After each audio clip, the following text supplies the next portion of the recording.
you know, when I don't have a pad, I write them on little things because my brain won't hold all these funny names. You didn't take your pad with you last night. Pardon?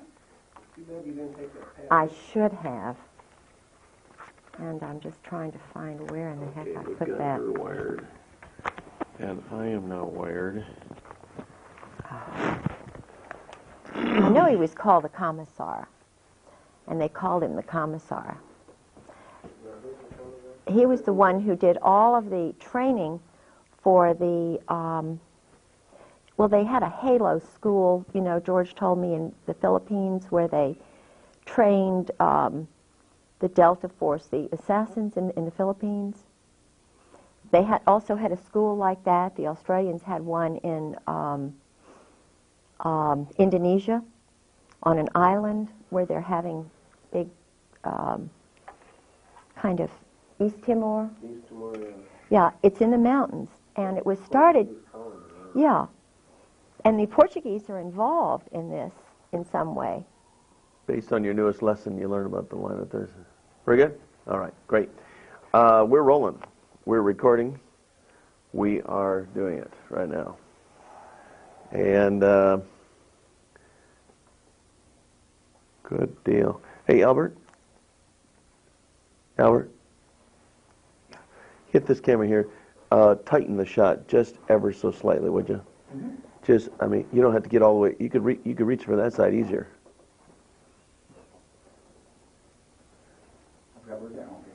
See what I'm saying right here? Just tighten it just a wee little bit. Perfect. You got it. Huh? Good. I said that's perfect. What's that? The keys? Did I take the keys? You need the keys. We'll get my car. Gotcha. Okay, then hurry back because I can't be without my car. No, I'll be right back. A little bit lower below the pocket, but that's okay. Good shot. I think so. Yes, oh yes, sir. All right. Now,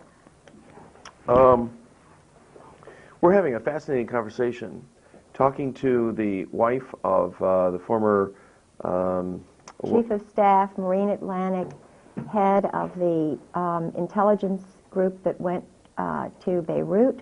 They were already meeting over there. He was before the Beirut bombing. The NATO intelligence wet operations guys, psychological operations guys. Okay, now when you refer to wet operations, W-E-T, does that stand for something? Yes, it means murder, assassinations groups. Oh. NATO has a group of assassins and psychological operations specialists who work in combined operations to destroy targets. Okay. My husband tried to explain to me the first 3 years of marriage how it all works.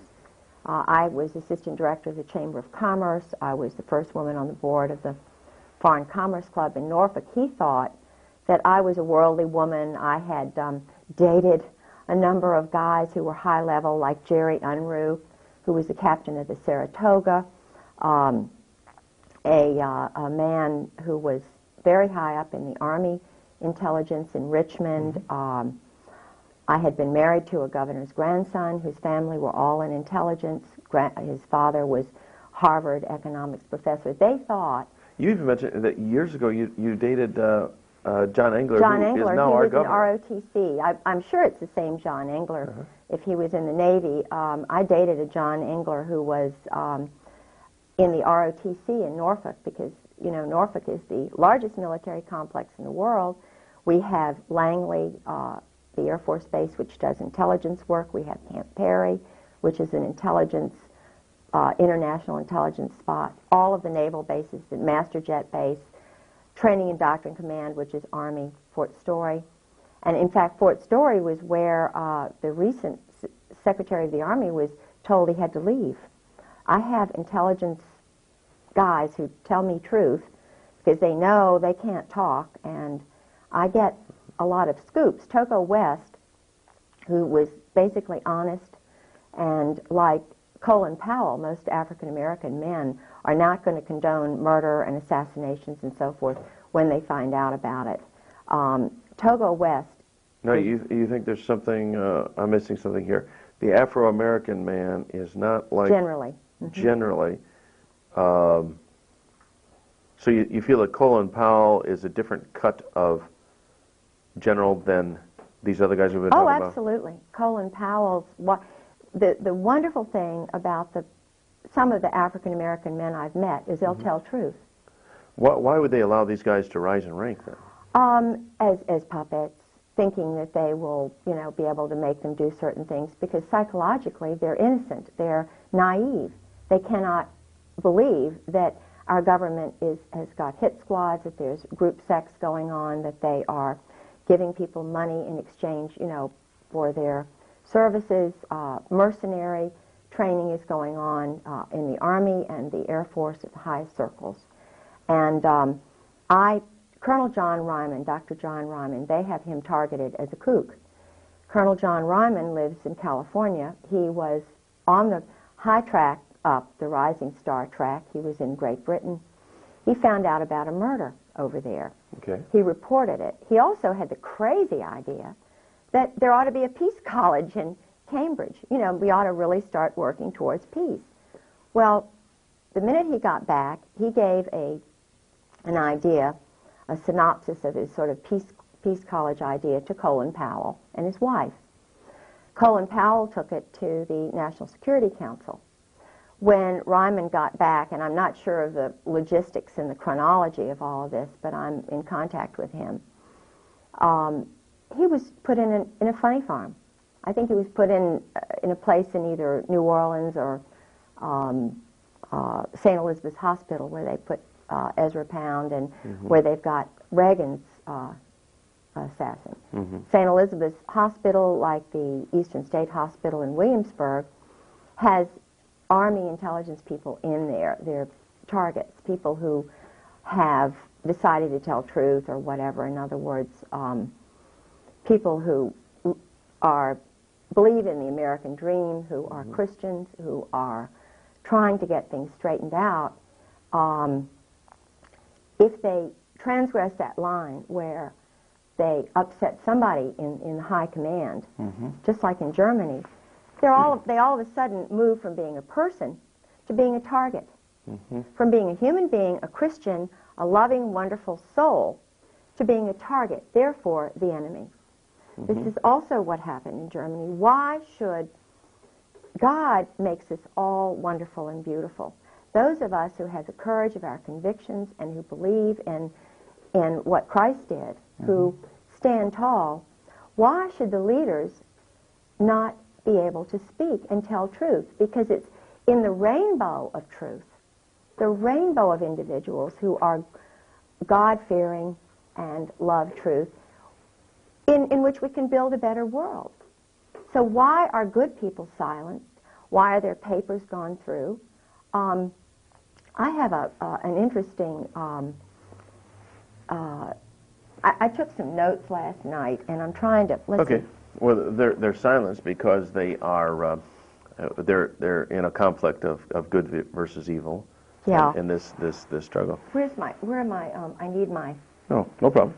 We can find yeah, I need my, your checkmate book is down there. oh yeah, this is what. Is it in there? Yeah. What's happened to me, what's happened to people like Marianne Poors, Deborah Von Trapp, Colonel Sabo's dad. Let's talk about Deborah Von Trapp for a second, because I've heard the name, but I somehow associate her with there was something negative, or there was some discrediting of what she... Is she the same Deborah Von Trapp that alleged that the Oklahoma City bombing was somehow Japanese related? Or is that a different person? Now, she may, I do not know. I've met her on the phone through Sarah McClendon when I was staying with Sarah.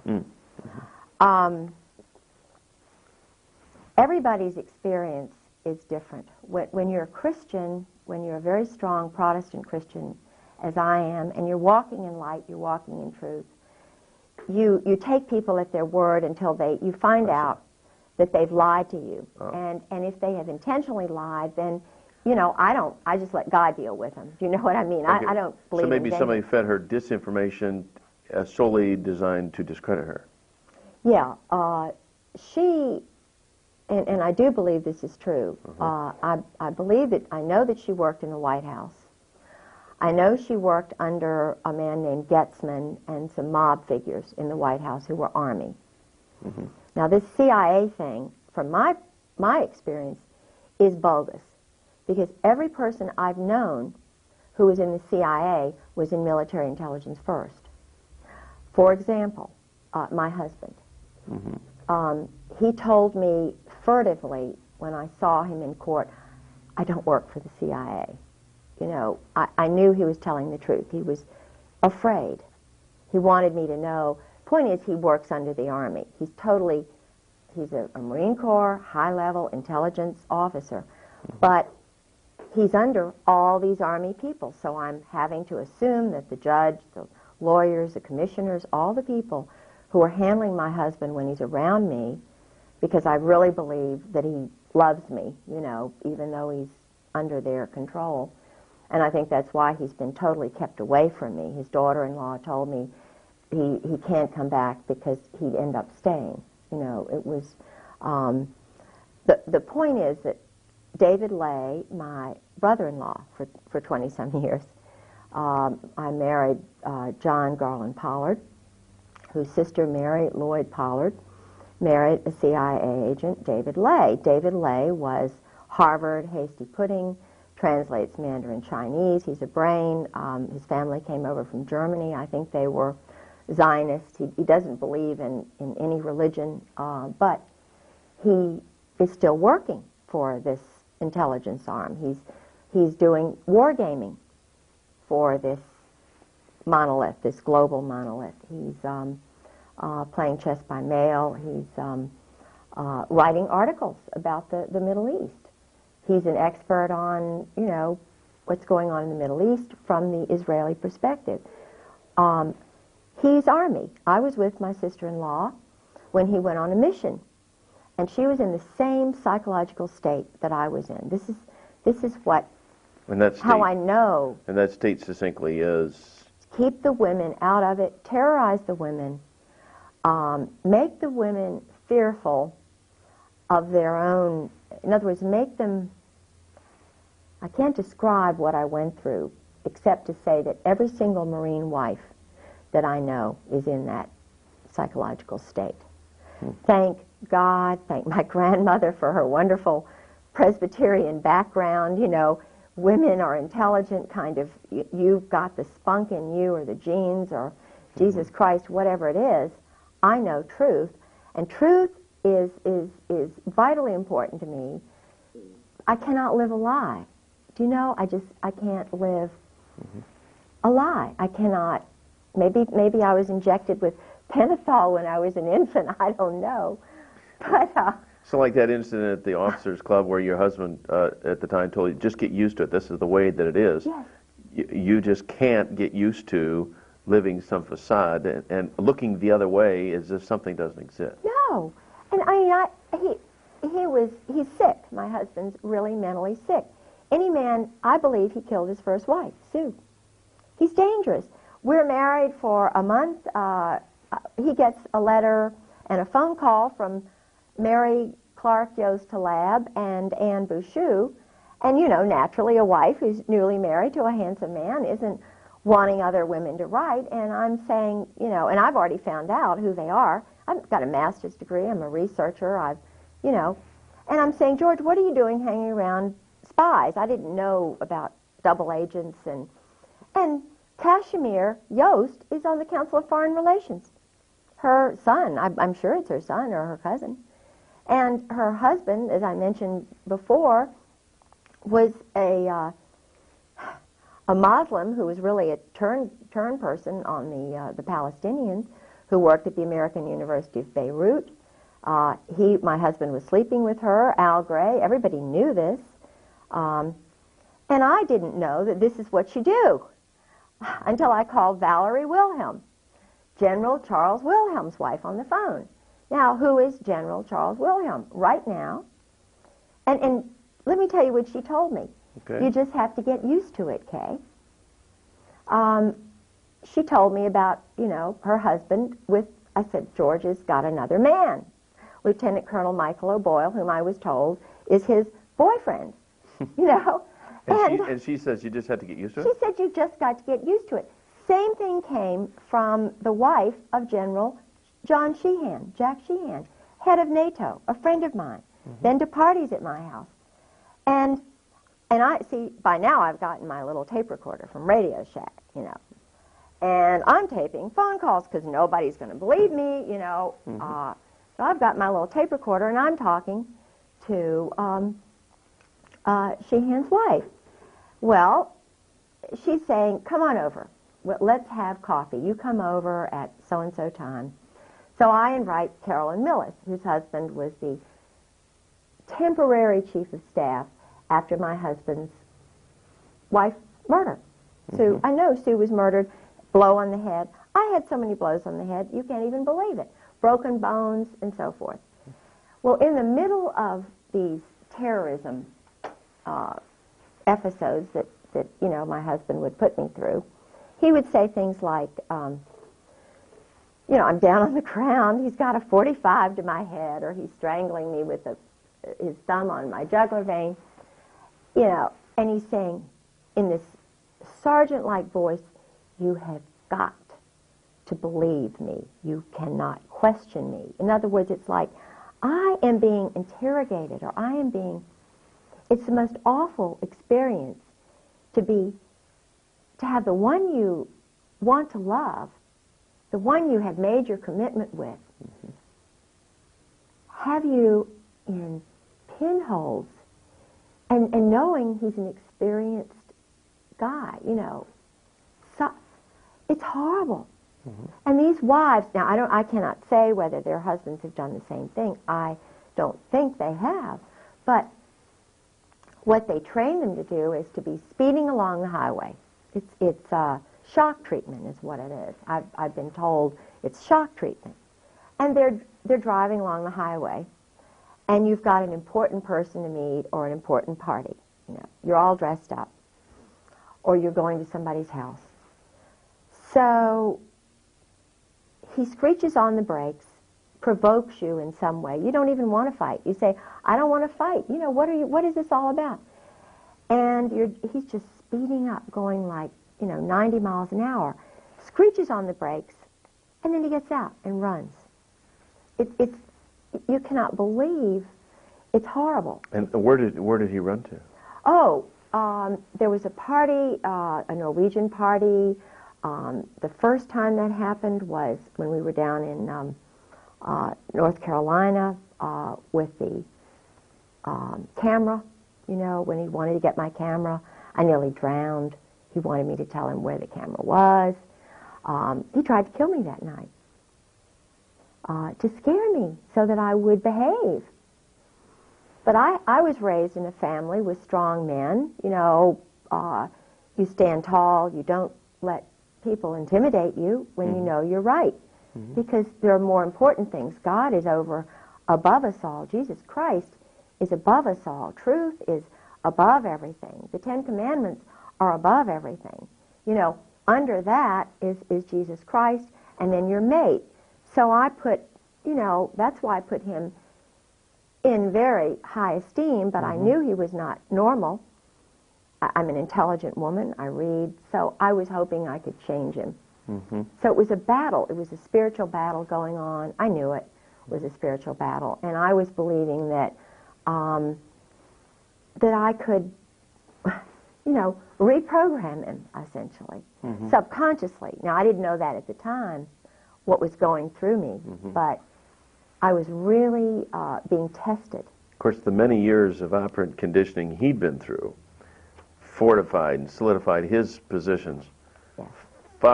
He was far more entrenched an operative than you were going to be able to undo. Oh, he was involved in the HALO program, the Max. HALO? What's HALO?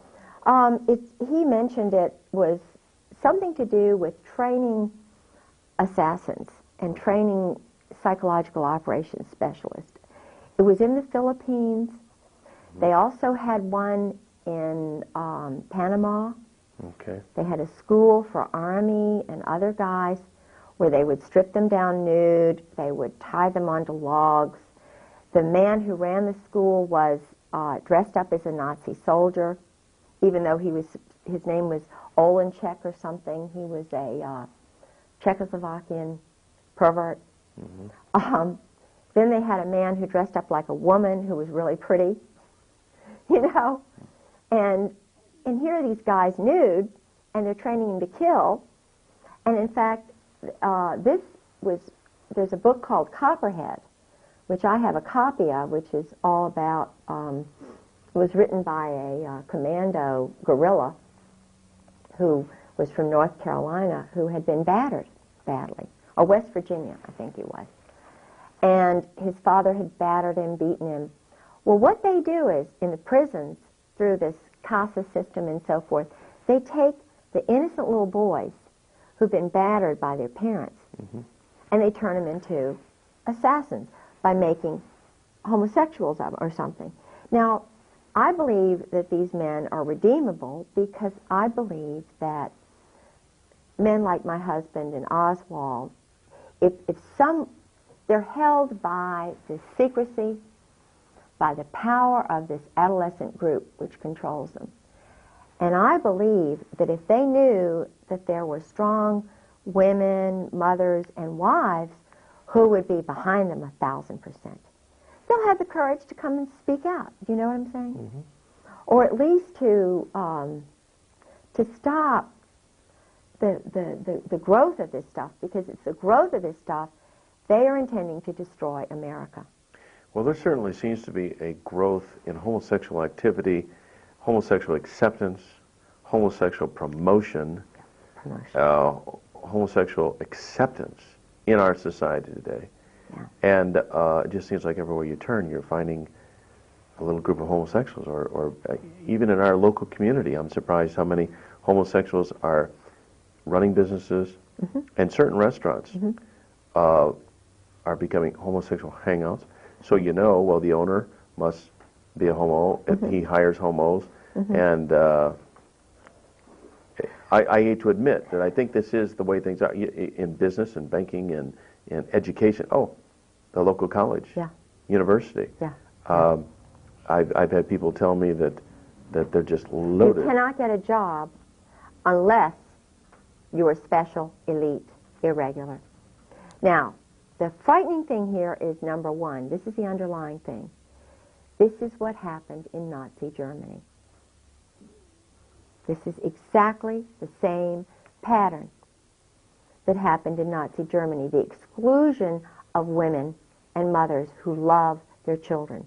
Now, I'm pragmatic enough to realize and say, look, we mothers look at history and we look at the future.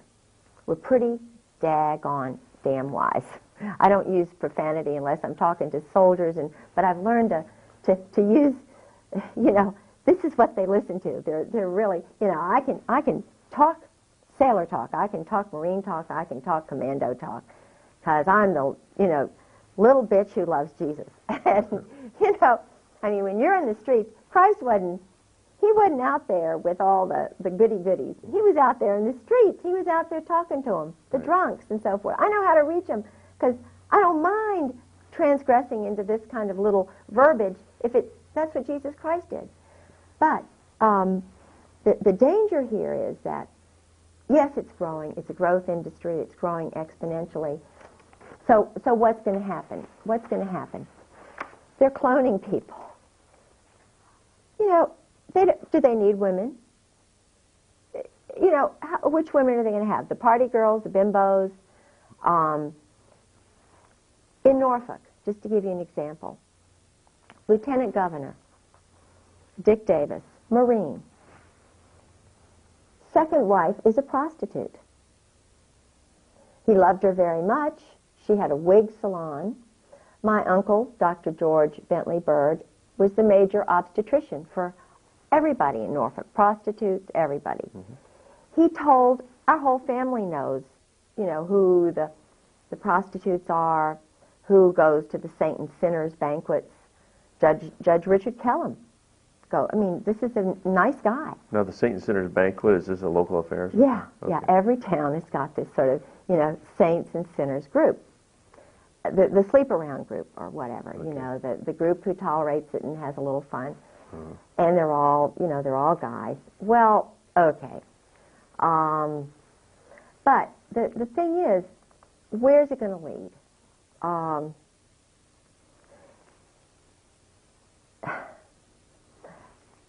This is why women like me who know need to be involved in the process of leveling things out a little bit.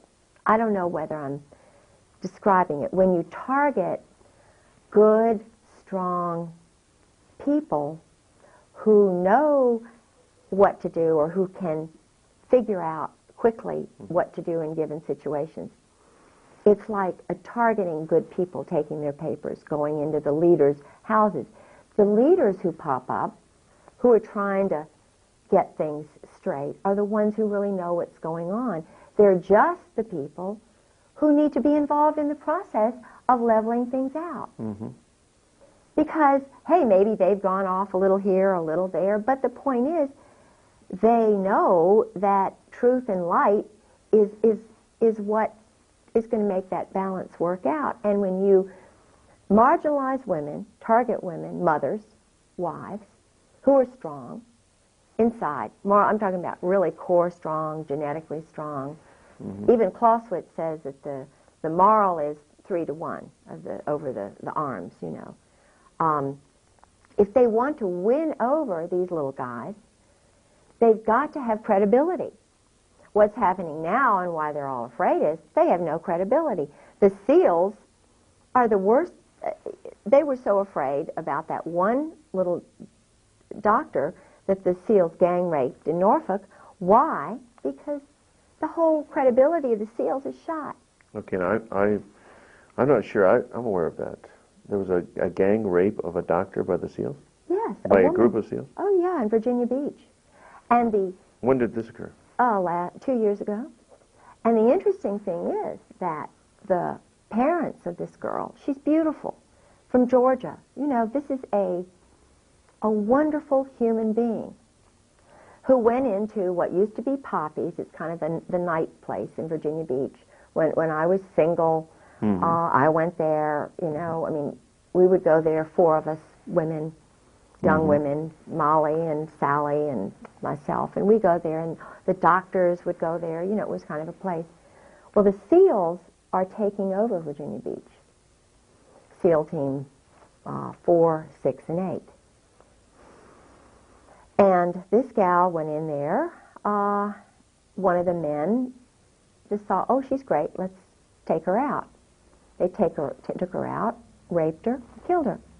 Goodness. Strangled her. And was anybody ever prosecuted? I don't really know what happened because it's been hushed up by the local courts who are controlled by Army JAGs and Marine Corps. And again, JAG stands for? Judge Advocate General. And these are guys all who have been involved in their wives have been handled, gotten rid of their first wife. They're sleeping around with another bimbo woman or another man. They're participating in group sex. C. Lyden Harrell is one. There are lots of them. Who's he? He is a man who was, now I'm not anti-Mason, but I have suspicions about Masons. Some of the things that they do in the darkened rooms, and I've been told that... Well, it's a secret society, isn't it? Yeah. But I know that he sabotaged me in my case. I think there's money. Oh, he's the judge. No, I've had a number of lawyers that they sort of said, because, you know, I have no lawyer. I'm trying to fight for all these other women and mothers and for the people who know truth. And because I'm verbal, because I'm articulate, and I'm also gullible, you know, I want to believe that there's somebody good out there who's going to help me fight this thing. Because I've got photographs of being battered. I've got doctors' signatures. Sarah McClendon, the senior White House correspondent, has an affidavit where she tried to call my house. And men answered the phone and said, this is a military base, and the Griggses don't live there anymore. Now, Sarah McClendon could not even get through to my house For 2 months, she had to go to another phone just to call me. So I knew that all these other people I'd called in Washington were trying to call me, and the calls were being rerouted. Now that is in this book. This I found in Goodwill. And so I shouldn't mention this because they're going to go now start culling Goodwill, but all the intelligence divorces, there are a lot of divorces going on. The wives will throw out their husbands' books, or the husbands will throw them out. They're mad at the government. But, you know, I found that's why they've been raiding my library. That's why they've been... What's the title of this book? This book is called Intelligence and Electronic Warfare Operations. Okay. Now, this book is all about what happened to me. Army, Air Force, Marine Corps. Where is the FBI Psychological Operations Unit? Quantico, Marine Corps base. The only FBI agent who came to me, who was allowed to come to me, was Dan McNally, 20-year Marine. Homosexual, I believe. I'm pretty sure he is, because you know, and I'm not saying that he's a bad person, but I am saying that I was not allowed by any other FBI to have any other FBI agent come and hear about the break-ins to my home, the battering that I went through, nearly killed, the murder of my husband's first wife, serious business. She's in a grave, Suzanne Workman Griggs. She died on April Fool's Day, 1987. And the doctor wanted to do an autopsy. Couldn't do it, because the 2 men who were doctors in that hospital, Dr. Lawrence Smith and Jean Lamb, Army officers. They owe their life to this business. And they take orders. Of course they take orders. The judge in my case, Judge John Moore, his first wife was put away because she was telling truth. And I found out from Carrie Brown, who's an Army officer who had a Purple Heart, who told me exactly what she told him. Now, he's the judge in my case. Across the street from me lives another judge, Judge Jefferson Davis Reed, Naval Intelligence. He found my suitcase in the woods. I've known his family since the beginning of time. His sister, Martha Ann Reed Ellis, is married to one of these intelligence guys, Tim Ellis, and divorced. He's now with the federal, he's a judge, he's a federal judge. His mother, her family are intelligence people, not Americans.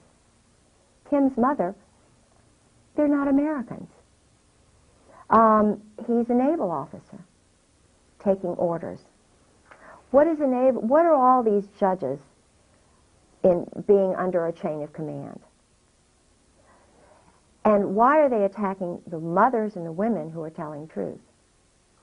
And why are they breaking into honorable people's houses, ministers, and so forth, using these electronic warfare tactics? Diverting phones,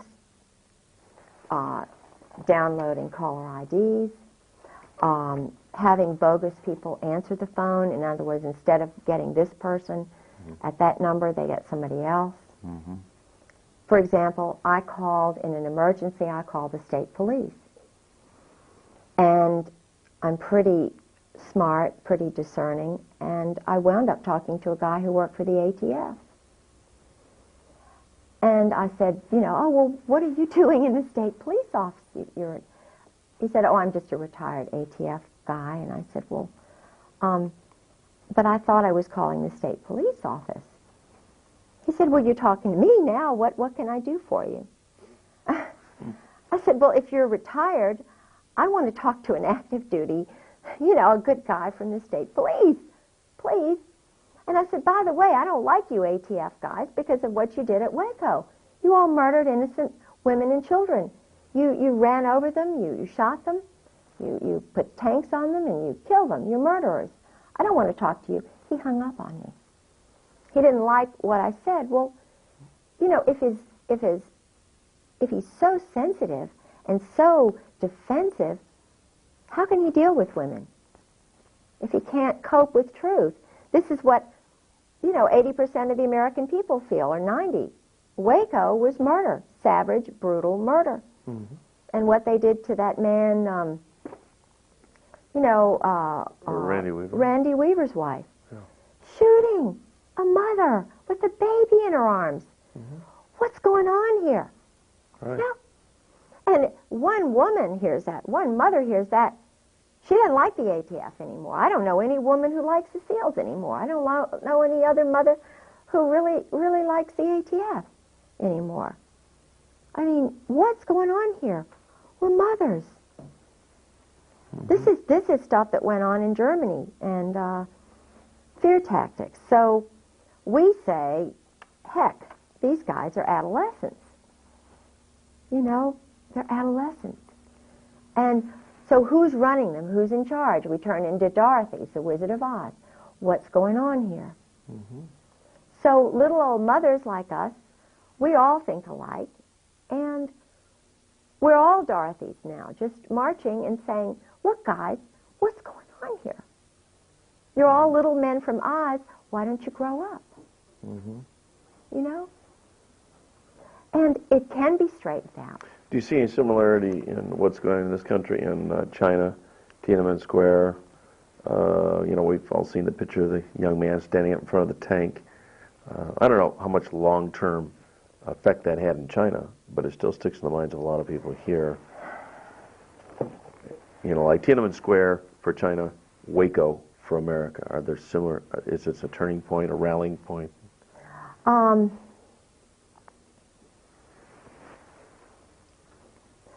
A man named Mr. Lee, who is an intelligence officer in Norfolk.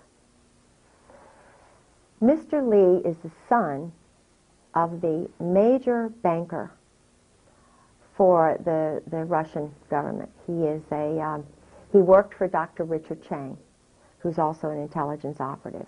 I believe he's an honorable guy. He's tall, he's sort of a Princeton, Harvard-looking guy. I believe he's honest. Okay. He came to Virginia Beach, and I was putting together sister city organizations, and I was trying to get the leaders of all the different ethnic groups in Norfolk to sort of start a sister city program globally, you know. Mm-hmm. It's easy to do that, but I didn't understand how the intelligence community worked at that point. I knew things were going on, and he was bringing together all these potential sister cities in China. Our State Department had opened up cities which had independent corporate entities, and we had shows on all of this.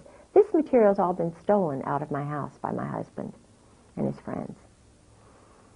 I started noticing, because I was led spiritually to goodness, to good people, to light and truth.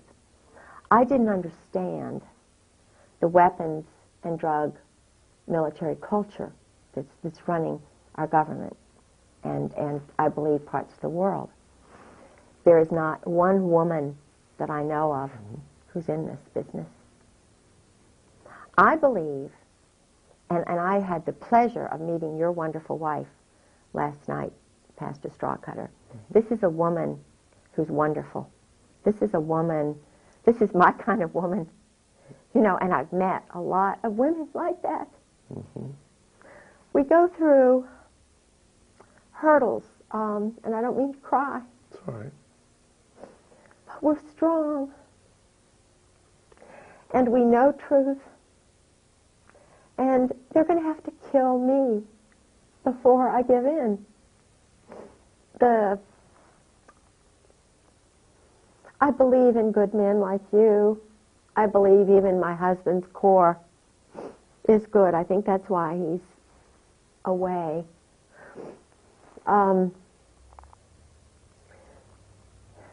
I looked at, and that's the way I have this, why I have this little book here.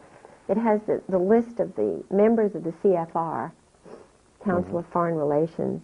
Do you recognize names in that CFR list? All these names that I've underlined, I know. Okay, you're out of camera there. You're out of frame. Go ahead and pull it in close. There we go. All right. All these names that I've underlined are friends of my husband's, or I personally know. Okay, okay. My son, John Garland Pollard, and I hope I'm not jeopardizing my family, but and I believe that there are some good people possibly in here, so I want to qualify that and say they're not all bad. Just because you happen to know them or underline doesn't mean that It doesn't mean that they're bad. List. No, right. no. But, and I don't have my glasses on. I'm blind as a bat, and I had surgery, so I can't hear right. I'm just a, 55-year-old wasted woman. Not at all. But there are quite a few names here, and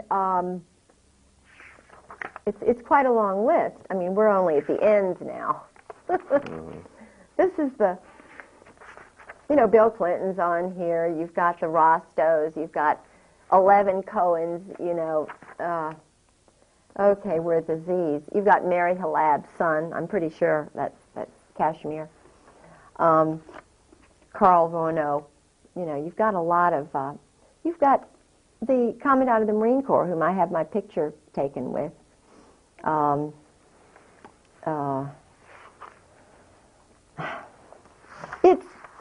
It's an interesting list of elite political, military,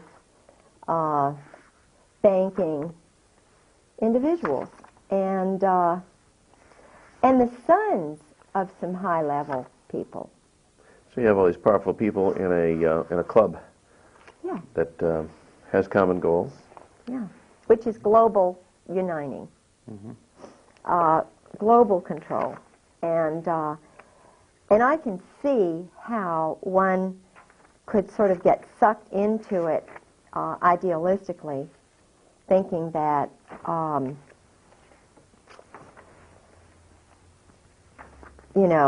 it's something that we should, world peace and harmony and everything. And I mean, I can understand wanting world peace and harmony. I'm trying to find a name here. But if you're a Christian, which I am, a Christian with a little c, because the early founding fathers never capitalized the word Christian. Did you know that? Did you know that all of the founding fathers were homeschooled? Did you know that? Yeah, Madison? I was aware of that. Yeah. Think about that. Did you know that all of the Virginian founding fathers were only gospel Christians? Matthew, Mark, Luke, and John. Didn't even read the end time stuff, the Old Testament. Did you know that Thomas Jefferson was a born-again Christian the last, 7 or so years of his life? Did you know he was corresponding with Adams in Massachusetts? That he took the New Testament and the Gospels and was trying to find out everything that Christ did? And I believe he was murdered. And I believe it had something to do with this Admiral Levy, who took a mortgage on his house so that he could build the University of Virginia, so that he could take and get his papers, his correspondence with Adams. I believe it was, now I'm the only one you will have ever heard this theory from. My undergraduate degree is in Virginia history.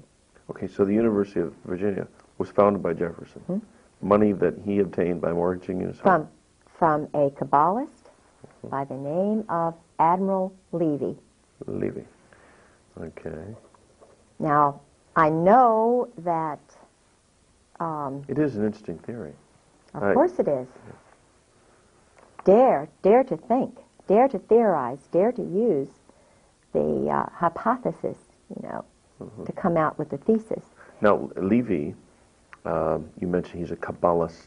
Yes, and a Mason. like a descendant of the Illuminati. Of course. So when And a weapons dealer and a reserve military officer. even way back then.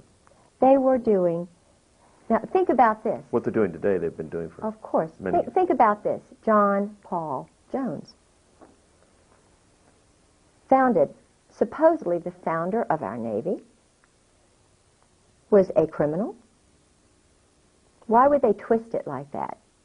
He was also a Kabbalist, also a Mason. He and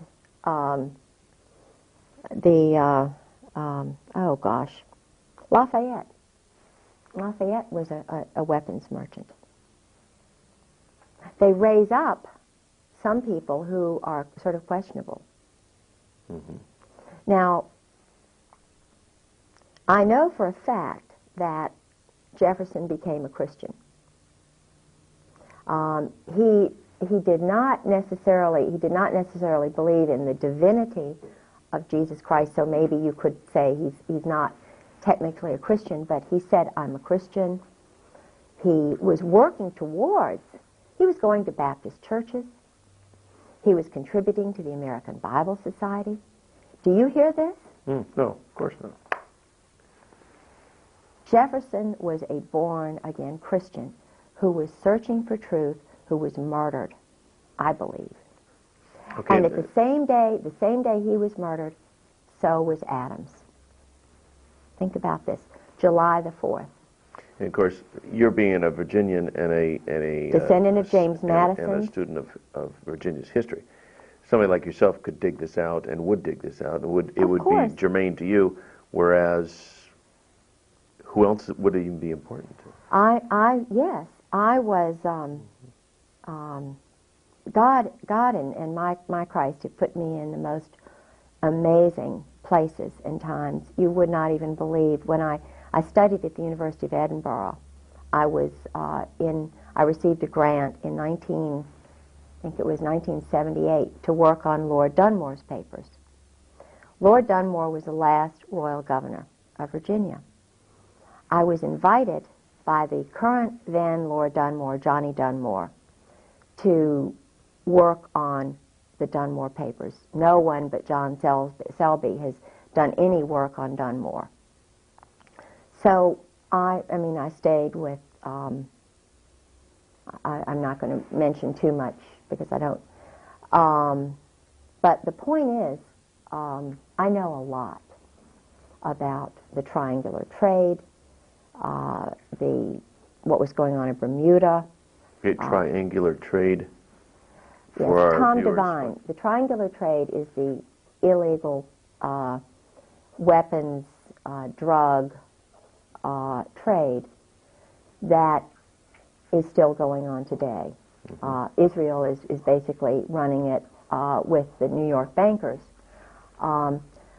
It has something to do with Kabbalism because the Pentagon, the symbol for the Pentagon, the Brotherhood, they feel so compelled to not think for themselves, to sort of depend on somebody else who's more physics-oriented, you know. In other words, these guys are so much smarter than I am. They can be doing totally immoral things that, you know, are breaking up families, breaking up, you know, wives. And in other words, they're not looking at the structure of the family. They're not looking at the structure of society. They're not looking at the culture, the community, the basic ingredient that provides life, the planet, the trees. They're not looking at anything but sex.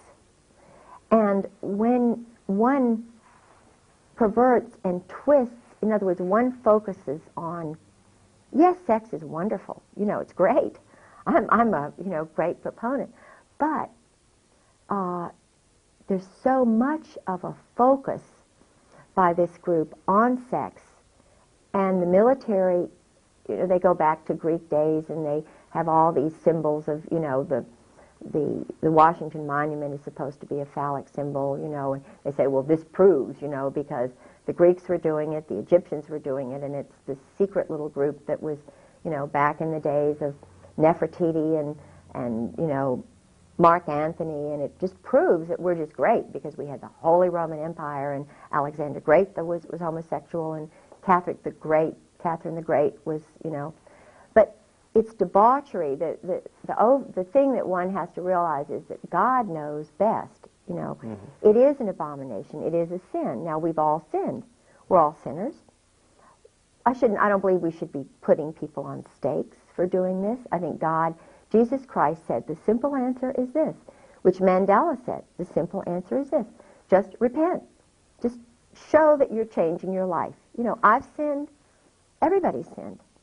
I don't believe that that targeting people, whether you target them this way or that, is the answer. Now, this is just my personal opinion. I am not a judge. I wish I could be a much better judge than any of the Kabbalist male judges in Virginia Beach, because they are doing this to women, mothers, who are honorable people who are telling truth. And I would like to hear Hannah More tell her truth. I would like to hear Grover Wright's wife, Lynn, tell her truth. These are generals' wives. These are wives of judges in Virginia Beach. Okay. I would love to have heard Ken Whitehurst's wife tell her truth. She was shot. You know, well, no, in Virginia Beach is Pat Robertson. Would you like to see him be a judge? No, I would not. Okay, why is that? I wanted to believe that Pat Robertson was honorable and good. He's a Marine. Did you know that? Did you know that he went to the psychological operations school, whatever that is, at Yale?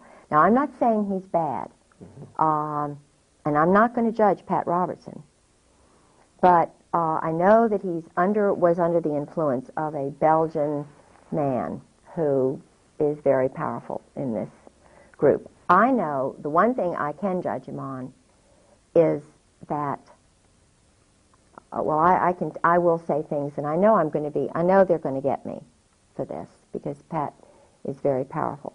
But if you walk into Pat Robertson's Williamsburg Inn, it's a hotel there, and you're poor, and you are a woman or a person who's poor, or an African American who's poor, and you walk into that gift shop, you've walked into the house of the Sadducees and Pharisees.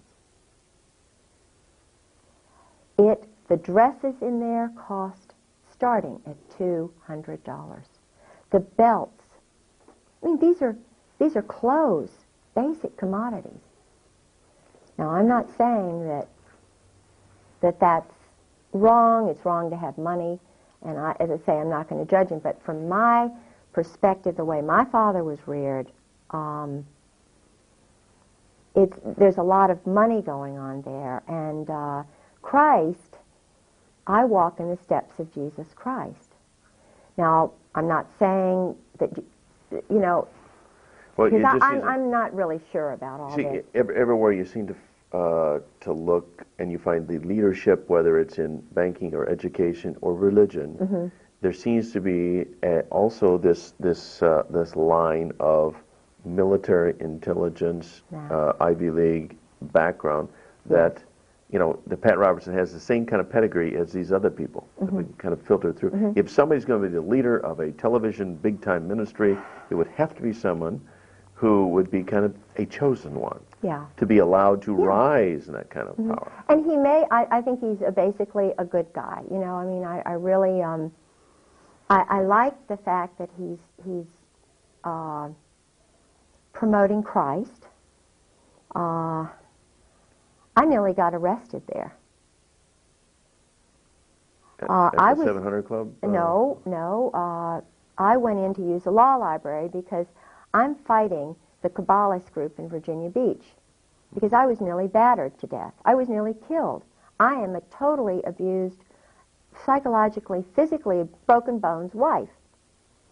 Now, it says that if you are this way, you just get a warrant and you get your husband to say he's sorry or something. You know, that's all I wanted, was for my Marine Corps husband to say, I'm sorry that I did this.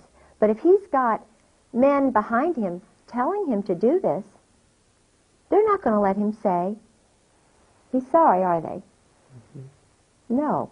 If he's got Phil Holwager, the pastor, who's also Yale-trained intelligence chaplain with Pat Robertson, who's the pastor that I took my husband to try and get him to become a Christian, if he's meeting with Phil Holwager and Phil Holwager is telling my husband what to do, that says that Phil Holwager is a programmer for my husband. He's been trained in mind control. And Phil Holwager admitted to me, I've had psychological training, yes. And it slipped out.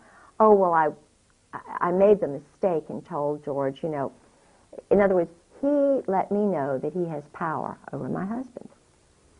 So then there's Ty Kroll, who's in the same church with my husband, who is a sailor, and he did some sexual things to his son, and he had his children taken away. Well, he's in the church and a good guy and everything, but he's a pedophile. Now, my husband, and I'm sort of taking up Ty Kroll's side, because we're in the same Bible study. It's kind of interesting. But Ty Kroll and my husband are meeting kind of secretly with Phil Holwager. And then there's T. Parker Host, who's running around nude at his farm, enticing my husband out, you know, and they go away for sort of boat trips for 2 hours. Now, I'm saying, as a woman and a wife, what's going on here? All of a sudden, we go up to Matthews County, where Holwager also has a house. Host has a house. But it's also where my grandfather, Miller, was born. So I feel very comfortable in Matthews County. These people were not born in Virginia. Do you know what I mean? And yet they're bringing, all of a sudden, spur of the moment, taking my husband up and then taking my husband away on a 2-hour boat ride. Or we get to Phil Holwager's son's house, and then all of a sudden my husband's riding home with Phil Holwager in the car. It's all been planned.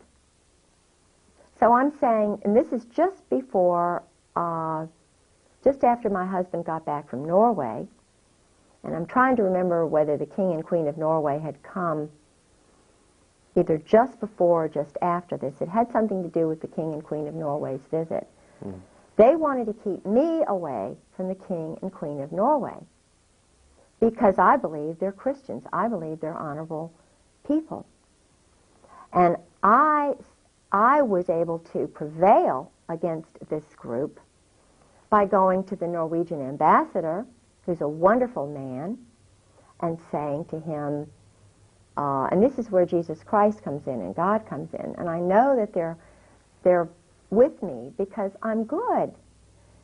And I was thinking about the good Norwegian people who wanted to see the King and Queen of Norway when he came to NATO. And all I did was what any honorable citizen would do, representing the honest little people who were Norwegians in Virginia Beach and Norfolk. I wanted them to have a chance to meet their king and queen. And the State Department didn't want me to do it. NATO didn't want me to do it. The Kabbalists didn't want me to do it. And neither did my husband. But what happened was I was with a solid, wonderful person, Ambassador Kjell Vibe. And we went to the Norwegian embassy. This was, I know I'm digressing and this is hard to follow. But Kjell Vibe and I were sitting at the table with my husband and an intelligence operative named Bill Nelson, who tried to sabotage the Norwegian group that I was running in Virginia Beach. And Kjell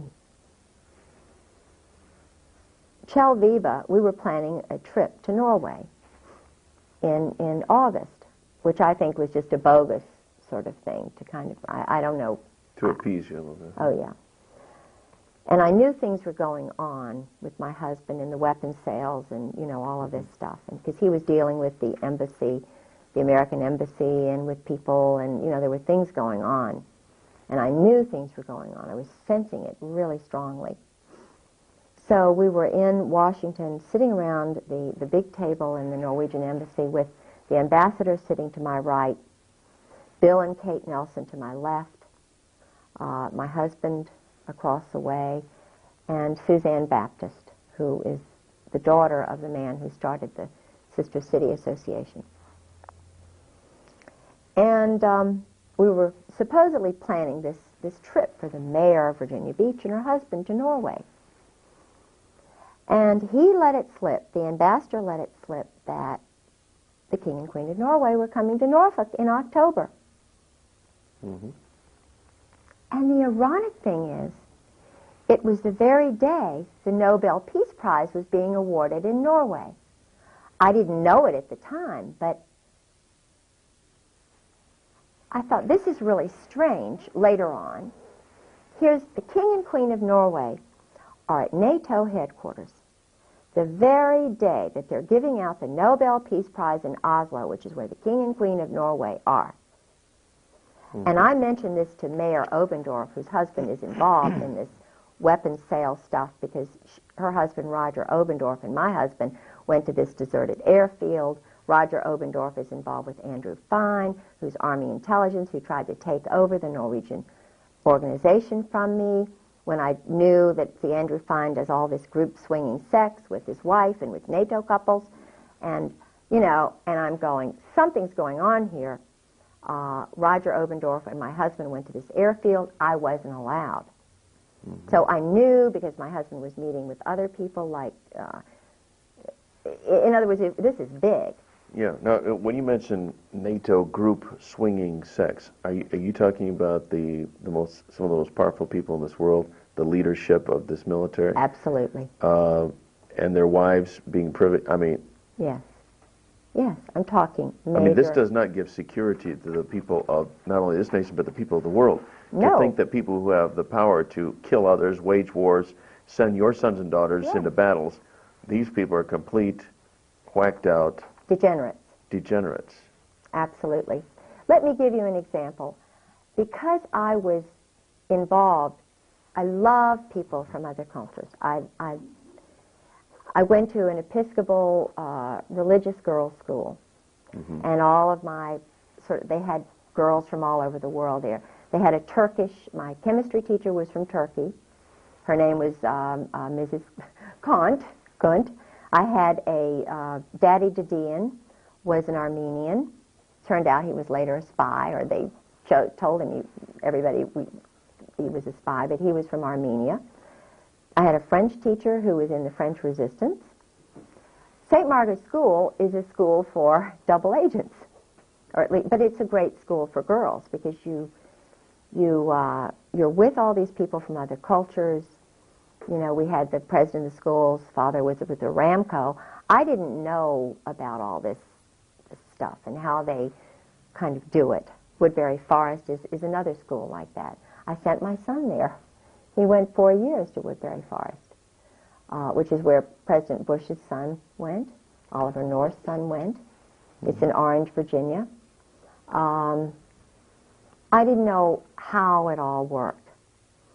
And I mean, if it works for peace and Christianity and love of Muslims, love of people, give them the right to their own cultures, the way the British did, you know, because I believe basically wherever the British went, I know there's a big hate Britain movement going on, but wherever the Brits tended to go, whether it was India or Africa, they allowed the cultures. They still wore saris, and they still were, you know, the ragheads were ragheads to protect their heads from the sun. Now they're called ragheads, and they're targeted as enemies by our little boys. Our little boys are taught to hate ragheads and to kill raghead women. Well, I don't think that's very Christian. So I'm looking at the top guys, and they're not Christians. So it begs the question, well, what are they? Well, that question was in my mind after I was married 3 years, and I started delving. My own little Miss Marple, my own little, you know. And I've arrived at the definite conclusion that they're not only not Christians, but when you have group sex and homosexual sex and orgies and things of this nature by the top people who are running my city, at least, certainly Virginia Beach. I started looking at other military towns and started asking questions. San Diego, the same thing. San Francisco, the same thing. Key West, everybody knows about Key West. Boston, that's the major homosexual capital of the world. You know, they're having sex on the highways. Guys are parking. They don't need, people can't even go into the restrooms in Boston. Of course, Washington, D.C. So, Not to mention the Oval Office. yeah, well, but at least, now I don't know about, see, I know that he is sick and he's addictive, but I believe that, now that you all will all disagree with me, but I lived with Sarah McClendon, and Sarah is a senior White House correspondent, and I believe he was just addicted to sex, and I believe that he was put into that office to try and control him, but I believe that he has repented. I believe he had strong grandparents who loved him, who were Baptist. I have hope for that man. Now, I know a lot of people don't, but I do, and I have hope for that marriage. I know she's a strong woman, and I know a lot of men don't like a strong woman, and I believe she loves him. And I believe that basically he loves her, and I believe they love their daughter. And I will say one thing, that at least, you know, and who knows what their motives are. It's between them and God, but I'm glad it came out for their marriage. Well, at least he's not, he doesn't seem to be homosexually inclined. No, we'll see, give this that, is it. Give him that the much guy, credit. And they don't like that, you see. That's why the little guy who's, you know, the little short guy, what's his name, the homosexual? Skenopoulos or... Yeah, his... George Stephanopoulos. Stephanopoulos. Well, I met him. See, I went into the White House with Sarah, and I met him. He's a little short guy, and I even saw the place, the Mambo Jumbo room, where he hangs out, right around the corner from the Ontario. Well, homosexuals are one thing. It's an abomination in God's eyes. It is an abomination. It's a weakness. It shows that they're very immature, and, you know, we all go through stages in life where we're immature. And I wish he would grow up. There's a Whitehead who's an ambassador who's a homosexual. And his lover is one of Bill Clinton's attorneys from North Carolina. Now, I like the way that man thinks. He's a homosexual, but I like the way he thinks. James Angleton, CIA, was a homosexual. The head of the FBI was a homosexual. Paisley was a homosexual. They murdered him. All of the British intelligence agents were homosexuals. I haven't yet arrived at my theory on that, except that it is a weakness. It is a moral weakness. It's a way to control people. No, that's what I was going to say. Now, I say, look. Makes them very controllable. Yeah, I mean, tell truth. Because I've been in situations that I'm not proud of, and I will tell anybody what I've done wrong. I'm not embarrassed to say, you know, this or that. Because I've been in situations where I found out that this person, you know, I have to admit, I'm a sinner. But the point is, when you find out and you repeat the sin, you're addicted. They call it addictions. It's sin. And why is it sin? Because your weak nature, if you're in a position of leadership, you shouldn't be leading. Yeah. And admit your errors, and that's why I think Bill Clinton will be stronger out of this. He wants peace in Israel. That's what this is all about. He wants peace in Israel. I did notice that when Hillary made overtures toward the Arabs, whoa. I mean, somebody yanked her chain, and that became a major issue. I was living in Washington with Sarah McClendon in the Kennedy Warren before the election. If you will remember, a plane went down on his birthday. On whose birthday? Clinton's. Okay. I mean, I believe it was a plane. There was a traumatic... I went to his he had birthday parties at 7 different places. It was his 50th birthday. The birthday party in Washington. He was not there. He was in, I think, New York or some other place. But I went to the birthday party, which was in the Kennedy Warren, in the basement of the Kennedy Warren. Okay. A friend of mine went into the birthday party. The point is, that night, I remember it vividly, there was a psychological terror thing for Clinton. It was either his plane that went down, something happened that night that was meant to say, don't enjoy this birthday, buddy. Remember, we told you don't run.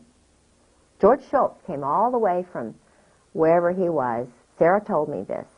George Shultz came all the way from, I think it was California, to meet with Clinton before the election to say, don't you dare run. You're going to get it if you run. I know it. And that's from Caspar Weinberger is the guy who's the evil one. Caspar Weinberger pulls a lot of strings. He's the one because Caspar Weinberger is involved with a lot of the weapons and drug dealers, the hit squads that are run, the motorcycle gangs that Tedson Myers runs, who was William Colby's law partner, who just happened to meet me when I was with Sarah at the Smithsonian party, Marine, 4th Marine, who they have this hit squad, motorcycle gang in Europe and everywhere. They call it a motorcycle society. But who runs it? Retired military guys. And just after they meet up at Caspar Weinberger's place up in Maine, Consuela Rice and Tedson Myers and one of the lawyers that Marianne Poore knows, the Motorcycle Society. Well, ask yourself, what do? What happens right after the Motorcycle Society meets? Now, they'll probably get this and find out, well, we've got to change the time when our Lady Diana is murdered. They have, because I read all the newspapers. I go into Barnes and Nobles, and of course, they're going to cut out all the news and stuff. But they had a minor war in the Netherlands or wherever. They had another attack by motorcyclists on Cyprus. In other words, they're stirring up trouble, murdering people so that they'll sell the weapons and So the you drugs. really think Diana was murdered rather than just Oh, absolutely. a reckless There's car no accident? question she was murdered. I knew and sort of went out with a guy named Richard Ord. Okay. I later found out he was married. It was when I was single. He was Prince Charles's bodyguard. Before you married your husband? Mm-hmm. He was Prince Charles's bodyguard. It's like I also went out with a guy who was divorced, a Marine who was MacArthur's wife's bodyguard. Okay. Who turns out to be an assassin, a Marine assassin, who's living in Virginia Beach, I think now. But I didn't see the connection with Marines and information. Do you know what I'm saying? It's kind of I didn't know how organized it all was. Okay, well, you gained that knowledge after you married your husband. Yeah. And then during his drunken stupors, he just blabbed and Yeah, told everything yeah. he knew. Yeah. Actually, his alcoholism opened up the door for you to find out all this stuff. Absolutely. If he hadn't been an alcoholic, That's course, why I praise most of them God in a are. way. I don't praise God that his mind is destroyed and that he's a brutal, he hates women kind of, but I think, yeah, I praise God for everything I've gone through because every I know by his stripes we are healed because I walk in his shoes. I have to as a follower of Jesus Christ. Mm-hmm. When you're punished, when you go through hell on earth, he is giving you strength.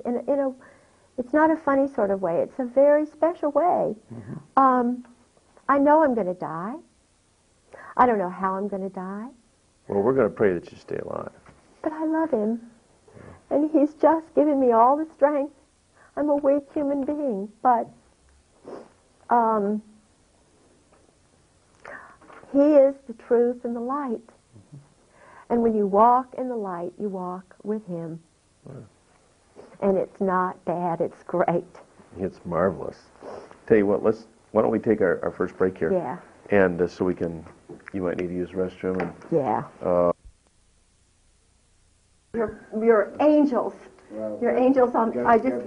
My hands are wet because I got water. Okay. I All right. put some water down my face. Okay. All right. Bye-bye. Bye. Okay, clip on your Oh, thanks. get that clipped on there. Okay. Is that? There we go. Good. Right. All right. Oh,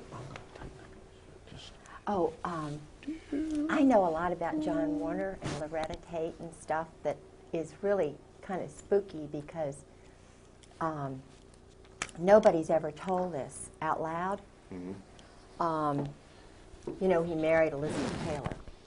Warner, yeah. And he was... Go ahead and sit back so we can get you right into the frame here. Yeah. Right. And? He was... There were murders around him. He was having an affair with Loretta Tate, which everybody sort of knows, who was married to a dentist, Randy Tate, who is his secretary or his main person. Hang on a second. I'm going to have to make an adjustment. Randy mysteriously died. Hold on a second. I got to make an adjustment. Randy died mysteriously. What happens is when the guys find out about the mob and that their wives are involved with it, the husbands take off. They go to the Eastern Shore, or the closest they can to get away from Virginia Beach. But they die. There's a homosexual clique on Virginia Beach that I know about very well, which has to do with the Coast Guard, and it's a long story. But the point is, I don't know whether they're the ones who murdered Randy, but I suspect that Randy Tate was murdered. George Heilig is another one I suspect who was murdered, who was a delegate, very powerful guy, honest. He died, very young. And Dick Obenshain, who was an honest candidate for governor. And Dick Obenshain, Dick Obenshain was running for governor. He was the Republican candidate. He was an honest, honorable guy. Mysterious plane crash. And what happens after Dick Obenshain's plane crashes? Well, they have a little convention. It's conveniently right before the convention. He's the titular guy. Well, Elizabeth Taylor comes into the picture. And never before, they just go right over Robert's rules and everything else. Elizabeth Taylor goes around, movie star goes around and says, I think you ought to nominate my husband. Well, he hasn't even been involved in the process. Dick Obenshain, who's honest, conveniently dies. John Warner comes right in there. They did not want Dick Obenshain in there because he was not controllable. Warner what? Same thing with Paul Tribble, who's a cousin of mine. So I'm a Waring, and his family are Warings, and we're related. Paul was married to Rosemary Tribble. Well, there were some things that were going on, thinking that, in other words, Paul Tribble could not really totally be controlled. He was, they got rid of him. Rosemary knew a lot of stuff, and they get rid of the good guys. Murder, I believe that... well, don't they refer to this as Murder, Inc.? I mean, yes. Another name for... Well, the Marine Corps so-called- are the assassins. The Marine Corps are the assassins for the mob. If you look at guys who've been in 4 years, let's just take Tedson Myers, for example. Now, he's a very nice person to talk to. He was involved with the founding of the Peace Corps with Sergeant Shriver. He's from the Brooklyn Bayonne mob. He came from that group. They sent him to Ohio State. Then his 4th year, as I understand it, he did something like truck driving school. Then he goes into Korea and becomes UDT. And then they underwater demolition. In other words, assassin. He's very smooth. He marries a high-level gal, Sullivan. Whoops. Something happened. Just lost the camera. Oh. You no matter what I do, never stop that tape. Okay. Because now we're out of sync with that camera. But all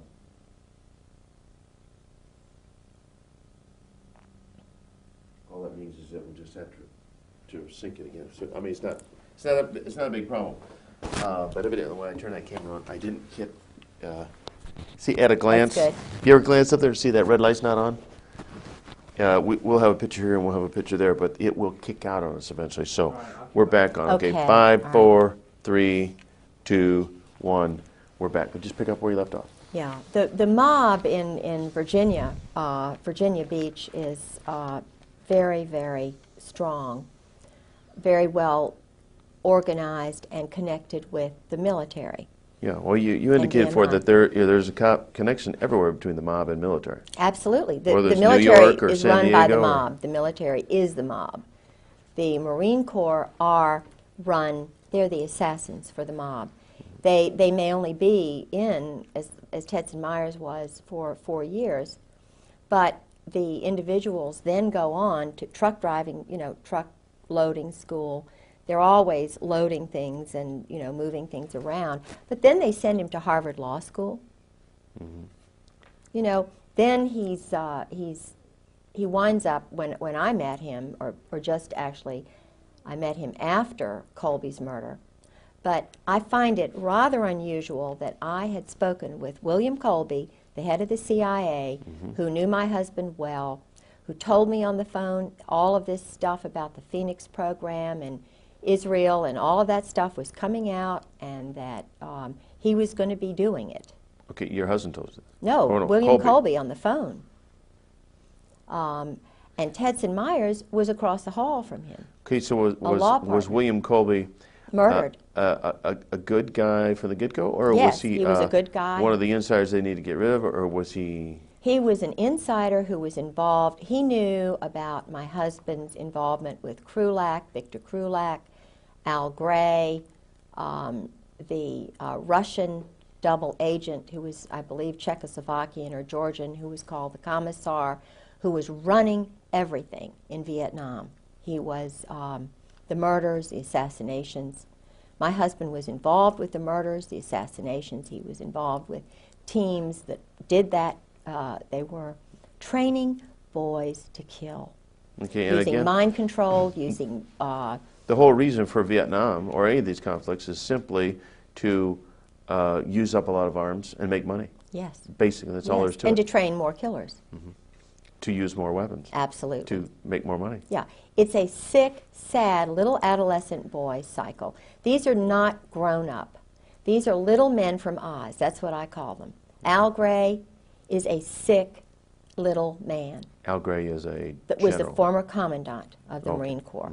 Carl Mundy is a sick, pathetic, lying little man. And he is? The former commandant of the Marine Corps.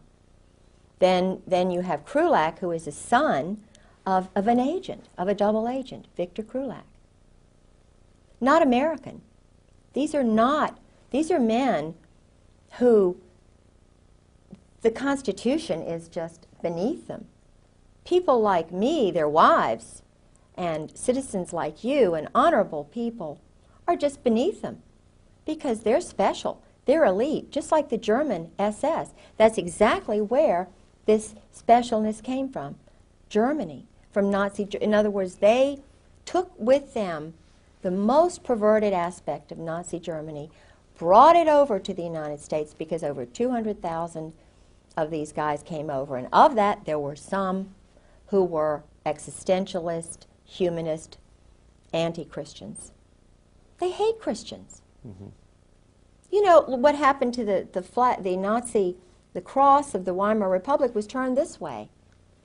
Hitler was homosexually recruited in a brothel. He was working in a little brothel. A Kabbalist, Zionist doctor came in and said, "Oh, you look special and great." And in other words, he was one of the many like Oswald who could be used. And they see how they grow rather than see how they go. They see how they grow, manipulate them. This is why they have so many, the Army has so many psychological operations specialists. And the one way to keep them is secrecy. And anybody who believes that Jesus Christ, I mean, everywhere you read in the Bible, he talks about openness. Truth is light. You walk tall. You don't hide behind trees and be the snake, you know, in Adam and Eve and be deceptive. Truth frees you. Truth is a liberator. It's your ally. And the power of their operant conditioning is all in secrets. Yes. That's the one way to tell if they're evil, if they're weak, if they're cowards or bullies. The one way to tell the cowards and the bullies who are now at the very top of the Army, the Marine Corps, the Navy, Gaiman, Hartzog, Abram, Krulak, especially Charlie Wilhelm, who's doing awful things with, you know, men and women. What would Charlie Wilhelm, again, he is? Charles Wilhelm, I met in Norway. He is my husband's one of his closest friends besides Michael O'Boyle. Okay, They're and these called are all Cherry Marines. Marines. Yes. Generals? Now he's a general because they rise to the top. If they're one of Gray's boys, and I talked before I went public, I went to colonels and wives. And boy, I mean, I had conversations, and I'm not going to mention their names, but I had wives tell me when I first found out, and a wife said, it was the most cryptic conversation I've ever had in my life. I said to my blank friend, have you ever had another wife? She said, hundreds of times. Her husband was a very important person.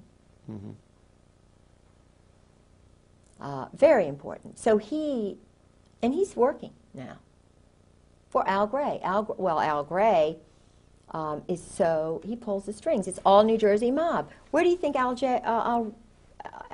Gray was born? Right outside of Atlantic City. My husband was born in Atlantic City. Sheehan's father was in the mob. You remember that big concert that they had back in the 60s where everybody was smoking pot and they were doing experiments on young people? They had all the public... Yeah, I forget the name of it. Guess who did all the flying in of all the bands and the drug dealers and everything? Who arranged it all? General Sheehan's father. Oh, now, this Woodstock? is the head. You're talking about Woodstock, New York. That's where he's from. Now, isn't that unusual that the head of NATO would be... And his brother is doing all kinds of weapons deals and selling things to the military. And I went to his wife's home.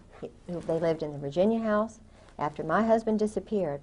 Well, was Woodstock a kind of Of course, a testing ground for experiment. drugs. Okay. Of course, it was just an experiment, like the Jim Jones thing down there in Guyana? Yeah, that he was working. I think even little David Koresh was used because he had a Mossad. He had an Israeli agent. They always get away, don't they? The Israelis always are in there, but they get away, don't they? Mandela. I don't mean Mandela. The guy in Panama. Noriega. Noriega he was an Israeli double agent. Anybody who is Jewish is automatically a member of the army, the Israeli army. Right. They have a joint relationship. How can they be loyal to America if they will shoot ships like the Liberty and it's covered up?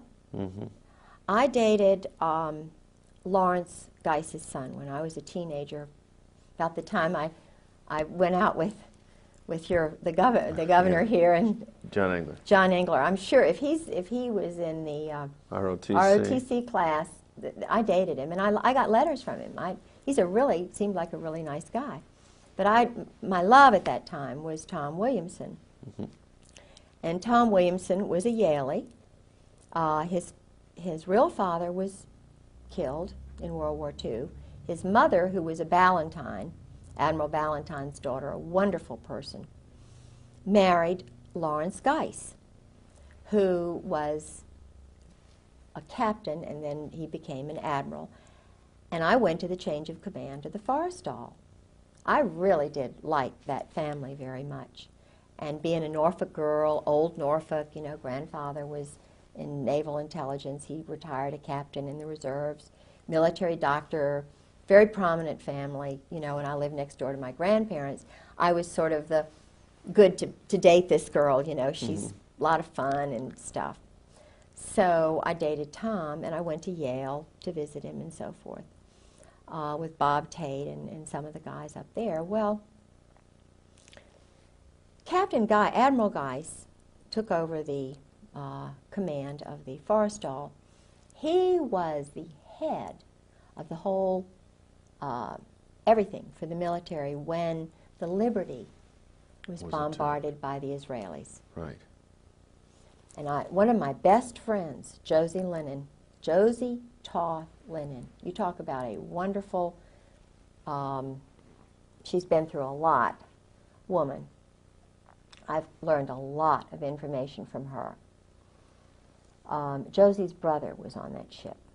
Did he survive? Of course, no, he was murdered. He was a rising star, brilliant young boy. I think about 30-some guys died on the SS Liberty, didn't they? Yes, he was one of them. It's now being run by a group that's holding it down. You know, they don't want it. Why don't you? Those Israelis, and yet every Jewish person who's in the military is a member of that army, whatever it is. Now, something is very strange here when you have the whole State Department, not one Christian, not one Protestant in the Near East section, not one Muslim. Why not? They have Jews there. We have Muslims in the Navy. Why are there no Muslims in the Near East section of the State Department? Why are there no born-again Christians or real honest people who are not under some chain of command? Why don't we have anybody who can decide right and wrong, who has to be interpreted, you know? Something is strange when you have a State Department that is run by Israel. There's something really strange. It's no wonder there's no peace. Do they want peace? No. They want to control all those little countries around there.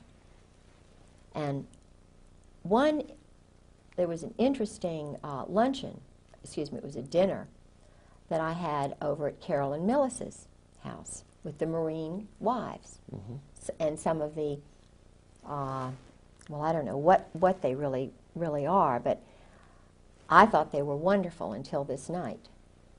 And I was really caught into this. I was getting into this cult. You know, shh, don't talk. Don't talk about the go-go dancers because your husband's career, you know, even though, shh, don't tell this, don't tell that, quiet, you'll get, you know. We were sitting around the table, and we always would do prayers before dinner. And there was a woman there, and she was from Pat Robertson's place. She was married to a Jewish guy. And I'm not saying that he was bad. I think I met him once. They were at Carolyn's Christmas party. But it was right after, was it Begin who was killed, or who was shot? The prime minister, the president of Israel. You know, my mind's blank. But I know, it's either Begin or no, whatever. Anyway, it was right after that. And it's furthest thing from my mind. You know, I was thinking, oh, great dinner. You know, this is great. So this woman said, and we were in the middle of the prayer, and she said, oh, just thank you, Jesus. I thank you, God, that you killed Begin. We just praise you for that. You know, this is an evil man. We just praise you, God, that you killed so-and-so. Yeah. And I'm sitting there. You know, I've traveled, been 20 times to, you know, England and Scotland and known all these NATO people and so forth, and I'm thinking, what did I just hear? Thank you, God, Jesus killed the head, you know, because he wants peace. This is the guy who got the Nobel Peace Prize with Arafat. And I'm going, what? So what do? This is one of these moments, these crossroads moments where you have to take my culture, which is Southern Protestant. I have to say something. I'm over 50 now. I'm not shy anymore. You know, I've got 6 grandchildren, so forth. I said, just in my nice little way, I said, what? what did you just say? And then Carolyn Millis says, well, we just, he's really, I said, wait a minute. Didn't he just sign the peace? It was like they knew something I didn't know. Right. And I was trying to say, what? Wait a minute. And I looked around at everybody, and it was like, I'm an outsider. I said, Hang on a second. I'm going to adjust this mic. all right, too loud. Nope. No, but just every now and then, this sleeve makes contact with it. Oh. And when it does that, it'll go. Okay. So I said, wait a minute. I said, wait a minute. I had to get him to, like that go-go dancing thing. Yeah. I had to interpret Jesus for them. Because these are supposedly followers of Jesus Christ. Mm-hmm. I said, do you all, I want to get this straight, do you all mean to tell me that you all are for the murder of a man who wants peace in the Middle East? Just, And Carolyn Millis, always the one, well, of course, so-and-so and so, So. And I said, well, wait a minute, I think you're wrong. Because Jesus Christ would have been behind peace in the Middle East, and so forth. Well, I was just, you can't trust her anymore. Mm-hmm. I wasn't going along with the program of whatever Israel wants to do, if they want to kill Palestinians, if they want to sabotage, because George told me that that's what they do. They do a lot of sabotage. They train, they take men who are Jordanians, Iranians, Iraqis, sons of leaders, and they bring them over here, wine them and dine them, and then rev them all up to hate their parents, and they give them weapons. What they do is they feed their ego. This is intentionally done, according to my husband, by the Marine Corps. I mean, it is they train them, they take them. Well, this is an interesting point. Things that your husband has told you specifically about the training techniques, this is, right from his mouth, this is what is done. Mm-hmm. Oh, absolutely. Absolutely. Intentionally, because the objective is to get the goal, whatever it is they want, Machiavellian or, Clausewitz. And of course, my husband was reared, he was suckled on Proust, Sartre, Camus. If you want to read his thesis, it's in French. It was written by Todevay, and, but it's at the Princeton University library. You can read what my husband believes. Now, this is the Chief of Staff of the Marine Corps. This is a guy who writes with a purple pen, which means homosexual, arrogantly so, writing with a purple pen. Al Gray, he's working under Al Gray, called Gray's Boys. This is what they call them, Gray's Boys, all homosexuals, Cherry Marines. There are books on Cherry Marines that I've got. Everybody knows about Cherry Marines. Now, if you have to be a Cherry Marine to get to the top, and then you read about Krupp and the German High Command, and you know that they're using the same word, special. You know that they changed the eagle to be the colonel and the captain. You have to get an eagle. And that started when all of these people started coming over to change the America to be generic, no more of a Christian nation. And that started, the head of the Marine Corps, who was a Kabbalist, Zionist, in the 1860s, 1850s. You can do your research. When did they change the Marine Corps emblem from being, I think it was a bugle, to having an eagle on top of the world? And who was the commandant when that happened? Ask that question and find out the answer. And then wonder, like I do. And George told me, he said, we've always been the murderers. He said, why do you think we have the red line down our pants? And he said, now because he was trying to interpret for me. We have this X on top of our hat or something. It had something to do with target practice. I spoke to his uncle Dick Griggs, who also works for the mob, the intelligence community. It has something to do with the schools. They have money, limitless money. I believe it's mob money, for poor boys to go to these fancy schools. Uncle Dick has a little computer like Roger Obendorf does. Uncle Dick. George's uncle, Richard Griggs, who became his father because they were trying to get him away from his father. He was away from his parents for 8 years. His uncle handled him. His uncle is getting money from this group. He used to be just a school teacher in Princeton. But he has 2 sons, Bob and Jeff, who are like my husband's brothers. Now, what does Bob do? That's the question of the century. What does Bob do? Bob handles an account for my husband. And I started asking questions about, well, where is this? Bob moved from Princeton, then he moved down to Oklahoma City. He was near that Augusta Golf Club, and now he's in Colorado, and he's handling this account that George has money in. And I see papers of my husband's after Beirut. In other words, he'd done a job.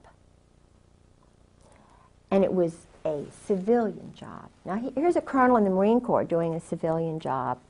TAD. TAD. It's where they go off and do a job sort of undercover. They get a new... George says he's had so many different passports with different names. I'm getting mail from an Engelhard. He's got accounts now for an Engelhard. I get mail from Princeton private account, from Merrill Lynch is involved with the mob. They have rogues in there who launder cash money. They have people who launder cash money in Norfolk. I know some of the people who handle the cash. No, your husband. Drug money's in cash. Your husband is Jewish. No. Oh, okay. Oh, no. He's a German. He's the son of a German family. But his father was in Atlantic City doing very shaky things. In fact, his father's father, not his father, take that back. His father, Ray, was a weak, precious little man, and I liked him. Nobody listened to Ray. The mother ran everything. The mother was strong, domineering, bossy, and I must say she was not attractive, but Ray was handsome. They married. They had 3 boys. I know she had to get married, the older brother, but in those days it was very embarrassing, Well, Ray didn't have anybody.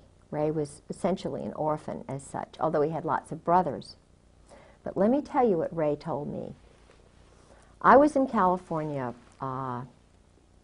with his mother, George's mother and father, staying at his brother Don's. And everybody, the world revolved around Mother.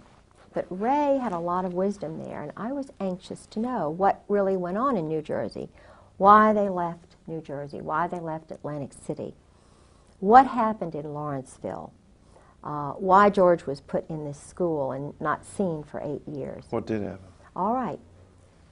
It had to do with the fact that they were poor and desperate, that the sister, Rhoda's sister, George's mother's sister, married someone high up in the intelligence community who was he went to the Presbyterian school or something like that. But Ray had been in prison. George's father had been very shortly in prison in New York. And this is, you don't talk about that. Ray had seen his mother run over by his father with the girlfriend in the car who wound up being the stepmother.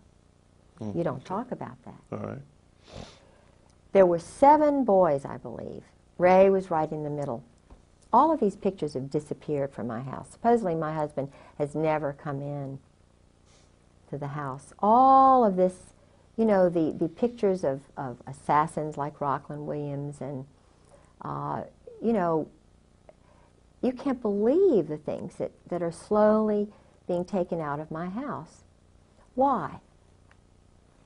Well, obviously, so your credibility can be attacked if you ever tell anybody about this. Yeah. I mean, it's a miracle you got up here with the pictures that you did. Yeah. That we're including in this video. Absolutely. That you know, support your credibility. It's just a shame that this video wasn't made a year ago. I know. Or 18 months ago. Yes.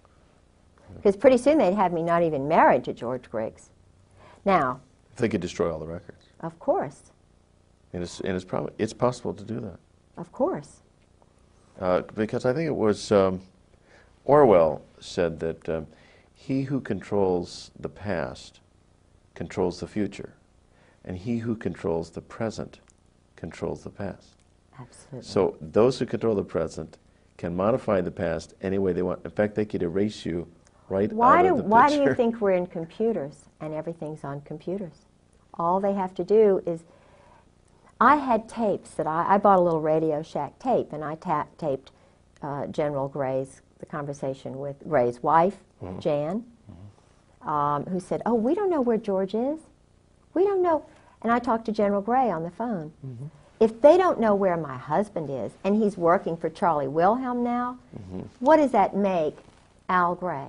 After I've been battered, and I'm calling, I've got pictures of bruises, hematomas, broken foot, putting a .45 to my head, laughing at me while he's standing over me with my arms in pain, chasing me in bathtubs. You know, so I'm hiding and saying, "Please don't kill me," while he's laughing. I have took diaries and so forth. Why do they want my diaries? Why don't they want my evidence in the court of this? And I've got it right there for Judge John Moore, who's a commando. Why does John Moore kind of giggle at me? Why, you know, what is so funny about being battered as a wife? When his first wife is dead in the grave. Well, what's funny to them is that it doesn't matter what your claims are, they're in control. That's it. The chickens can do anything they want as long as the foxes are all in cahoots. That's it. That's it. And why I have a transcript at the first commissioner's hearing, and Colonel Barry Cantor, who is a Kabbalist, who lives right around the corner from T. Parker Host, who's a commando assassin mob guy, brags about it, who's now has about 7 or 8 agencies and is a friend of George Bush's all of a sudden. Barry Cantor, his office is right next to George Sharp, and they are persecuting me in courts right and left, and it doesn't matter what he says. It's like he's just totally, you know, so it doesn't matter. We'll just ruin you. And then, so I find another lawyer, and his name is Doug Ballard. General, what's his name, up in Washington gave me Doug Ballard's name. And I thought this, I still think he may be an honorable guy, and I'm trying to remember his name, because he's talking about a lot of the stuff that's going on. But Ballard is a name that has connections to the Deep South. Well, Doug Ballard went to VMI, and I knew Doug Ballard because he was a law partner of Philip Purrington, whose brother Charlie I knew, and I liked Charlie Purrington. He was, when I was dating my first husband, John Pollard, they were best friends. And I went out with Charlie a couple of times, but I was, you know, I was making my debut, and, you know, I was kind of, Charlie was just a good friend, and still I like him. And I introduced him to his wife, and they're still married, and she's a Carolinian, he's a Carolinian. Well, Doug Ballard was in law practice with Phil Purrington. Well, so I went to Doug Ballard, and I heard he was a Christian. And I got the information from Paula Ballard about Obenshain's murder from Paula Ballard. And because Paula was very involved with the Republican Party back when Obenshain was running for governor. They were insiders. He was an Army intelligence person who was doing business with the Saudis. He was up in Washington with Oliver North and that whole crowd. Doug Ballard was doing business, illegal business, money laundering. But I was attracted to him because General Ben Parton said, maybe this guy will help you. Benton Parton. General Ben Parton gave me Doug Ballard's name. Do you think Ben Parton is a good guy or a bad guy? Well, I don't know, because what I was set up, or maybe he didn't set me up, but I went to Doug Ballard, and, you know, he's a shyster. This Ballard. guy is crooked as they come, or either very weak, and I think that goes along together. I told him about the things that had happened to me, and keep in mind, he's Army. He's Army Colonel, Ballard is. VMI, but I didn't know what I now know. And VMI again is? Army, Kabbalah, you know, it's But VMI stands for something. Virginia Military Institute. Oh, okay. And Because Benton Parton is very well known in certain circles now Ben for Parton. challenging the Oklahoma City bombing. okay, well then I believe in him. I think he just didn't know what I know about Doug Ballard. Because I think he heard Doug Ballard went to this born-again church, and his wife is all this born-again, which is great, and because I'm born again, but let me tell you what happened. I mean, and they may have been persecuted.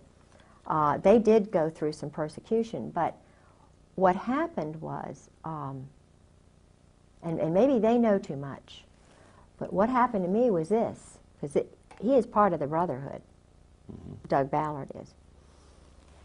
I trusted him with my file. See, Barry Cantor, my husband's lawyer, is an Army colonel. Ballard isn't colonel. The judge, John Moore, is a colonel. The commissioner, two of the first commissioners were colonels.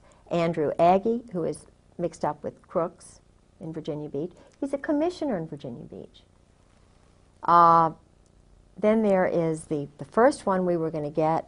No, Aggie was the first one we were going to get, Army Colonel Reserves. Then there is the former Commonwealth Attorney, Andrew Evans. He's in the Masons, and I just talked with his wife not long ago, and she was shaking her head like, yeah, I know all this stuff, I know all this stuff. Well, there's a brotherhood. And Andy Aggie and Andrew just Evans, who was Commonwealth's attorney, they're part of this brotherhood. Now, they were going to judge the case for me. Then we get the third guy, who was in the House of Delegates, Ned Caton. He is a Coast Guard JAG intelligence guy. So finally, we choose Ned Caton to go because he had done work for us, and I don't think that's really right. But the point that I'm trying to make is that every single one of these men who were judging a battered wife, almost killed, first wife dead, do something with the husband, bring up the battering, it's handled. We go into his quiet, secret office.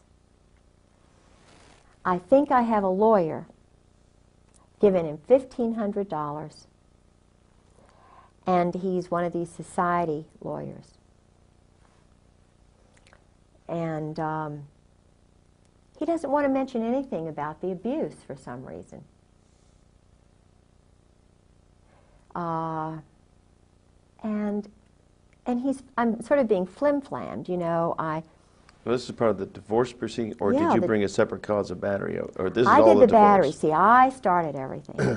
So you filed a criminal charge? I filed a criminal charge. Of battery? Battery. Okay. Because, you know, you're indoctrinated to believe that if your husband's a perpetrator, my husband is a gross perpetrator. Okay. And So you were seeking civil damages against him? no, all I did was take out a warrant to have him brought back. I see. And that's when the 20-year Marine police officer came in, the 20-year Marine FBI agent came in. When I went to the police chief of the police, Chief Wall, who's a very nice man, I have a friend who got me in to see him. He said, this is big. This is way over my head. But he assigned a wonderful man named Bill Dean to me to call any time. And I must say, this is a wonderful man. I could call Bill Dean anytime. And, I mean, there are some good people, probably in the Masons, I don't know, but there are some good people. But the problem was he can't control it. Now, why, if you're a Mason, why can't you control battering of military wives? That's a question I ask myself. Why is it that they cannot control a perpetrator who's killed his first wife and I've nearly been murdered? Well, the answer is hierarchy. Okay, right. Taking So I orders. start saying now, in Virginia Beach, if the chief of police has no power, if Bill Deans, who's head of the CID, has no power, I'm looking and wondering, okay, I'm a battered wife, and I start meeting other high-level battered wives in the courts who are having the same treatment by Judge John Moore and Barry Cantor and Andrew Agee and Grover Wright, who battered his first wife, Lynn. They made it spread the word that she's crazy. Lynn Wright is not crazy. Grover Wright was running around with Ann Wood and wound up marrying her, and Ann Wood is now a blimp. Grover Wright is a perpetrator. John Moore is a perpetrator. He's now married to a girl who's in my garden club. And, you know, he was a commando, guerrilla. His father was a general in the Coast Guard, which the mayor's husband is a colonel, a captain, whatever, captain in the Coast Guard. So there really is an elite clique that runs everything, controls absolutely, everything. and it's not the CIA. No.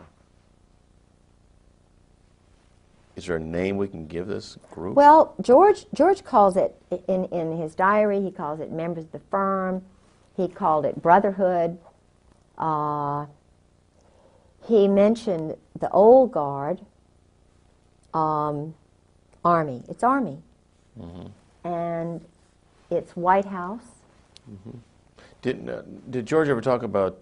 But the presidents don't know about it necessarily. Okay. Did Oswald, or did your husband ever talk about Oswald?